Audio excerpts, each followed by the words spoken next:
Good afternoon, this Friday Eve, and it's quite late in the week for me to be posting a video.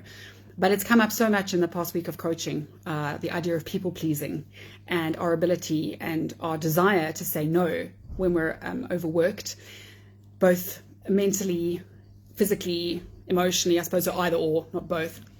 That I thought I would talk about it a little bit today and maybe give you some hope and some relief, and you can then have your own permission, give yourself permission to say no. So what happens often when we get asked to do something, and I find this especially in women, and I put myself very, very, very clearly in the vanguard there. So hi, I'm Sam, and I'm a recovering people pleaser. And you never want to let people down. And we get conditioned into that from early on. Be the nice girl, be a nice person, don't let people down, help wherever you can. And that is great. You know, that is great advice. Do help wherever you can, but not to the exclusion of yourself.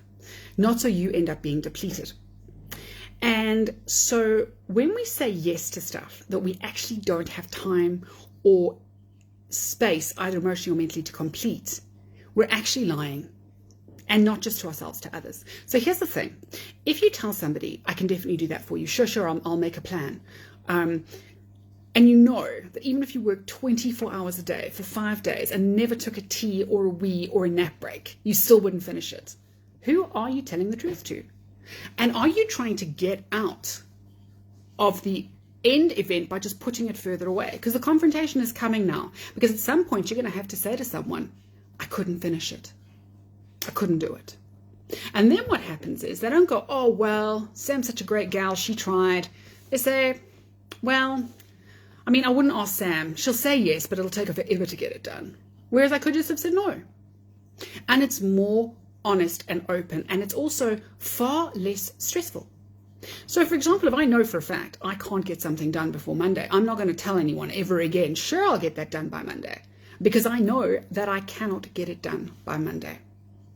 And when we make commitments that we know we can't honor, it makes us feel flaky. Forget what other people think. We feel bad. I was supposed to submit a photograph and a biography to a friend of mine here on Facebook over the past week, and I absolutely hate publicity. I can't stand it. I know that sounds crazy, but I hate self-publicity. It's nice when someone else says something nice, but I don't like to write about myself. And I made this poor woman wait 10 days until eventually she took it out of my hands. So I feel really flaky. And I've apologized, and she's accepted my apology. But if I'd just been honest right from the start and said, I don't love doing that, and yes, that's another conversation for another time. You can PM me if you want to hear that conversation. I said yes because I didn't want to let her down, and instead I did let her down. And worse, because it put her under time constraint. So here's the thing. Firstly, when you're not going to do something, or when you don't think you can get it done, or when you're saying yes when you really mean no because you're playing for time, you're not being honest. So start practicing no. And no doesn't have to come with a long explanation. No is not your start-off place for negotiation. No is not your opening offer. No is no.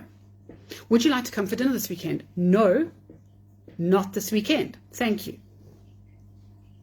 Oh, but why not? We haven't seen you for ages. As soon as you're in integrity with yourself and you know that the answer is no, you won't have any trouble saying no. And once you're in integrity with yourself, when you're being honest and truthful with yourself, as I'm going to have to be doing this weekend when I relook at what happened with me, then you're in integrity with everybody else. Then you are in integrity with everybody else. Because people will look at you and they go, well, I asked Sam, but she didn't have time. Because I didn't have time, as opposed to, I asked Sam, she said yes, but I'm not expecting much. And you'll like yourself better. And you'll have more time. You'll have time to do things that you want to do. So don't say yes to a party you're not going to go to. Don't agree to do something that you don't want to do or that you're not going to do. Don't upset other people because you are afraid to be honest with yourself. So that was my lesson this week. Consider myself duly slapped by myself, and onwards and upwards. And yes, there are going to be huge bouquets of flowers for a very patient lady, but I got to learn a lesson about myself, and hopefully from the mess I made, you get to learn something too. So have a beautiful rest of a Friday Eve and wrap up warm. It is cold outside in South Africa.